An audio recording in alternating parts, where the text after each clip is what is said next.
तो ये कहानी दो ऐसी बहनों की है जो अनजान लड़कों से प्यार कर बैठी, जिसके बाद वे अपनी गुफा में जोरों से धमाके करवाती हैं, मगर उन्हें पता नहीं था कि ये सब उनकी सबसे बड़ी गलती है, क्योंकि वे अनजान लड़के उनके पैसों के पीछे पड़े थे। और जब तक इस बारे में उन दो लड़कियों को पता चला तब तक बहुत देर हो चुकी थी। तो आइए देखते हैं इस मजेदार कहानी को और जानते हैं उन दो बहनों के साथ क्या क्या होता है। तो कहानी की शुरुआत में हम दो बहनों को देखते हैं जिनका नाम एलिस और केट होता है। वे दोनों काफी समय बाद एक दूसरे से मिल रहे थे, इसलिए वे पूरे रास्ते बहुत सारी बातें करते हैं। केट कहती है कि घर पहुंचकर मैं तुम्हें एक बहुत बड़ा सरप्राइज देने वाली हूँ। दरअसल एलिस इस शहर में नहीं रहती, तो उसे केट की लाइफ के बारे में कुछ भी नहीं पता था। फिर जैसे ही दोनों घर पहुंचे तो एलिस देखती है कि टॉम नाम का एक लड़का पहले से ही उनका इंतजार कर रहा है। और यहाँ पे केट अपना सीक्रेट रिवील करती है कि वह टॉम के साथ काफी समय से रिलेशन में है और दोनों शादी करने का भी प्लान कर रही हैं। ये जानकर एलिस थोड़ी हैरान हुई, क्योंकि आज से पहले केट ने कभी भी बॉयफ्रेंड नहीं बनाया था और वह जानती थी कि केट ऐसी लड़की नहीं है जो लड़कों पे अपना टाइम वेस्ट करे। मगर केट बताती है तुम्हारे जाने के बाद बहुत चीजें बदल गई हैं। वह उसे टॉम के बारे में भी बताने लगी कि वह बहुत अच्छा लड़का है और वह हर काम में मेरा साथ देता आया है। फिर रात के समय वे तीनों लोग एक क्लब में एंजॉय करने गए, जहाँ टॉम और केट तो अपना डांस करते हुए मजे कर रहे थे। लेकिन इसी बीच एलिस अकेली पड़ जाती है। पूरे समय उसके साथ कोई भी नहीं रहता, तो वह अपना टाइम पास करने के लिए ड्रिंक करने लगी ताकि वह थोड़ा बहुत हल्का महसूस कर पाए। पर उसी समय माइक नाम का लड़का जो कि उसी क्लब में काम करता था, वह एलिस के साथ बातें करना शुरू करता है। जहाँ पहले तो वे नॉर्मल बातें करने लगे, मगर माइक धीरे धीरे अपनी लिमिट्स क्रॉस करता जा रहा था। वह बार बार एलिस से फ्लर्ट करने लगा, साथ ही वह उसके क्लोज भी आ रहा था। और ये सारे इशारे एलिस भी समझ चुकी थी। वह जानती थी कि माइक मेरे साथ पकड़म पकड़ाई खेलना चाहता है, इसलिए वह भी उसे ज्यादा कुछ नहीं कहती और सीधा टेरेस की ओर चल जाती है। यही मौका देखकर माइक भी उसके पीछे आ गया, जहाँ वे दोनों साथ में मजदूरी करना शुरू करते हैं। फिर अगले दिन दोनों बहनें एक साथ काफी अच्छा टाइम स्पेंड करने लगे। वे उस जगह आए जहाँ उनकी मॉम अक्सर उन्हें खेलने के लिए लाया करती थी। केट कहती है कि ये घर देखकर मुझे अपने बचपन की याद आती है, मगर तभी वह बताती है कि मुझे ये घर बेचना होगा ताकि इससे जो भी पैसे आए उससे मैं टॉम के साथ एक नई शुरुआत कर सकूं। ये सुनकर एलिस हैरान रह गई। वह नहीं चाहती थी कि ये घर बेचा जाए, क्योंकि ये उनकी मॉम की आखिरी निशानी होती है और वह किसी भी हाल में पैसों के बदले इस घर का सौदा नहीं कर सकती थी। आगे एलिस समझाती है कि तुम्हें अपना फैसला बदलना होगा, लेकिन केट के दिमाग में बस टॉम और पैसे चल रहे थे, तो वह किसी भी बात पे ज्यादा ध्यान नहीं देती। इतना ही नहीं, शाम के समय वह जबरदस्ती एलिस को रॉबर्ट नाम के एक आदमी से मिलाती है ताकि वह घर बेचने के कागजों में अपना सिग्नेचर कर सके। लेकिन यहाँ पे भी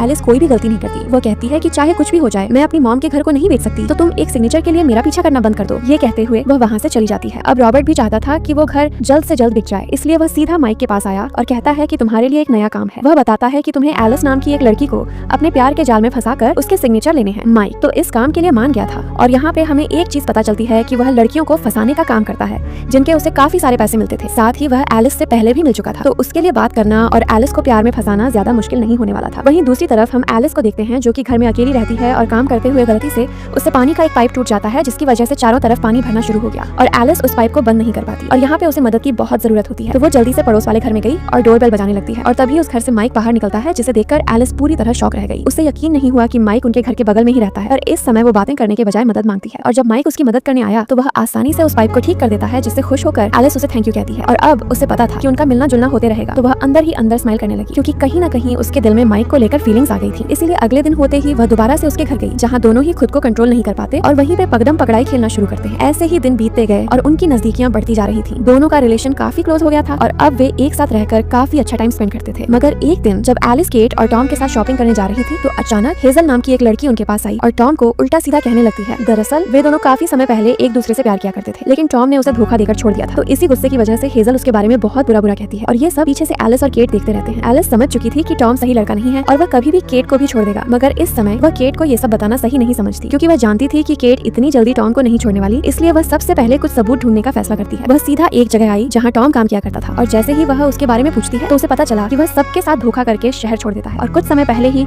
उसे नौकरी से भी निकाल दिया गया है। ये सुनकर एलिस तो हैरान रह गई और अब उसे यकीन हो चुका था कि जरूर वह केट को भी धोखा देगा, इसलिए वह ये सारी बातें सीधा केट को जाकर बताती है कि टॉम के पास कोई भी नौकरी नहीं है और वह कभी भी तुम्हारा साथ नहीं देगा।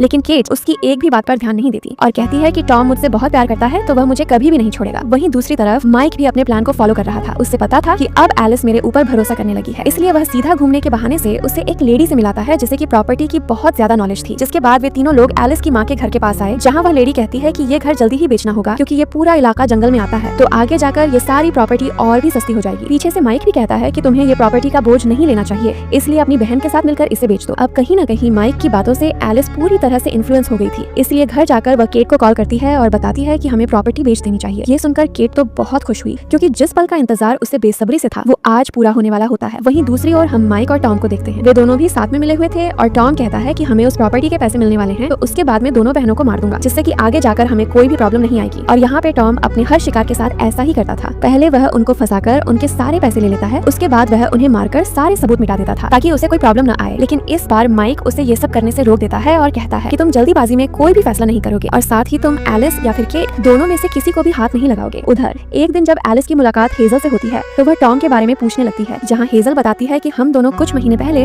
रिलेशन में थे और उसने धोखे से मेरी सारी प्रॉपर्टी बिकवा दी ताकि वह प्रॉपर्टी के पैसों से मजे कर सके। आगे वह बताती है कि वह तुम्हारे साथ भी यही करेगा तो तुम संभल कर रहना। ये सुनकर एलिस को लगता है कि टॉम उनके साथ भी यही प्लान कर रहा है। वह फिर से केट को इन सब के बारे में बताती है, लेकिन पहले की तरह केट उसकी बातों पे विश्वास नहीं करती तो खुद ही एलिस गुस्से में वहाँ से चली जाती है। वह किसी तरह टॉम का पूरा भंडा फोड़ना चाहती थी, मगर उसे पता नहीं था कि वह किस जगह से शुरुआत करे। वह जब एक पार्टी में आई तो वह देखती है कि माइक और टॉम पहले से ही एक दूसरे को जानते हैं, तो उसका थोड़ा बहुत शक माइक के ऊपर भी जाने लगा क्योंकि कई समय से वह अजीब सा व्यवहार भी कर रहा था और यहाँ पे एलिस उसकी पूरी जानकारी निकालना चाहती थी। तो वह चुपके से माइक के घर चली आती है और जैसे ही वह उसका लैपटॉप खोलती है तो उसमें कई सारी लड़कियों की फोटोज थी जिनके साथ माइक ने प्यार का धोखा किया था। एलिस वहाँ पे कुछ कर पाती उससे पहले ही माइक भी घर आ गया और वह भी जान चुका था कि एलिस को मेरी सारी सच्चाई के बारे में पता चल गया है, इसलिए उसके पास बचने का कोई रास्ता नहीं होता। एलिस कहती है कि तुमने मेरा फायदा उठाया है, मगर माइक कोई भी बातों का जवाब नहीं देता और धीरे धीरे उसके क्लोज आने की कोशिश करता है। लेकिन एलिस बहुत गुस्से में थी, इसलिए वह चुपचाप वहाँ से चली जाती है। घर आकर वह देखती है कि केट भी बहुत परेशान बैठी है क्योंकि उसे भी टॉम की सारी सच्चाई के बारे में पता चल चुका था। वे दोनों बहनें एक दूसरे को सहारा देती हैं और अब उनके मन में बदले की आग जल रही थी। वे सीधा माइक से मिलते हैं और धमकी देकर टॉम के बारे में पूछने लगते हैं, जहाँ माइक बताता है कि टॉम ये शहर छोड़कर जाने वाला है ताकि वह अपने अगले शिकार की तलाश कर सके। आगे माइक उनसे माफी भी मांगता है कि पैसों के चक्कर में उसने दोनों बहनों के साथ गलत किया था। तो यहाँ पे एलिस उसे माफ कर देती है क्योंकि उसने आखिरी समय में अपनी गलती मानी थी। फिर वह उन दोनों बहनों को एक जगह ले जाता है जहाँ उन्हें टॉम मिल सकता था ताकि वे वहाँ जाकर उससे अपना बदला ले सके। और उनकी किस्मत यहाँ पे अच्छी रहती है क्योंकि टॉम वहाँ बैठा एक लड़की से बातें कर रहा था। तो गुस्से में केट उसके पास गई और चिल्लाते हुए अपनी माँ के घर के बारे में पूछने लगी, मगर टॉम भी बहुत गुस्से में आ गया था। तो वह केट को पकड़कर अपने साथ ले जाने लगा और ये सब पीछे से एलिस और माइक भी देख रहे थे। वे दोनों भी उसका पीछा करते हैं ताकि केट के साथ कुछ गलत न हो। फिर वे सारे लोग एक पहाड़ की चोटी पे आए जहाँ टॉम के हाथों में एक गन थी और वह जैसे ही केट को शूट करने वाला था तो तब तक एलिस वहाँ आकर उससे रोक देती है। वह कहती है कि हमें बातों से उस पूरे मामले को सुलझा लेना चाहिए और तभी पीछे से माइक एक लेडी को वहाँ लाता है और दोनों बहनों से कहता है कि तुम्हें अपनी माँ का घर बेचना होगा वरना यहाँ से कोई भी बच के नहीं जाएगा। अब एलिस के पास भी कोई ऑप्शन नहीं बचता। साथ ही माइक के ऐसे व्यवहार से उसे और भी गुस्सा आ रहा था। वह सोच भी नहीं सकती थी माइक उन्हें दोबारा से धोखा दे सकता है, मगर इस समय वह बिना कुछ कहे प्रॉपर्टी के कागज में अपना सिग्नेचर कर देती है। पर अचानक से माइक ने ये सब दोनों बहनों को बचाने के लिए किया था। वह जल्दी से टॉम की गन छीनकर एलिस के साथ समुद्र में छलांग लगा देता है। ये सब देखकर केट भी बहुत डर गई थी तो वह भी अपनी जान बचाने के लिए वहाँ से भागने लगी, जिसके बाद हम देखते हैं कि उस जगह पुलिस आ पहुँचती है जो टॉम और उस लेडी को पकड़ लेते हैं। फिर हम कई महीनों बाद का सीन देखते हैं जहाँ दोनों बहन दूसरे शहर में शिफ्ट हो गए थे और उनके साथ माइक भी रहने लगा था और इसी के साथ हमारी ये मूवी एंड होती है। अगर मूवी अच्छी लगी हो तो वीडियो को लाइक करके चैनल को सब्सक्राइब कर देना। मिलते हैं फिर अगली वीडियो में।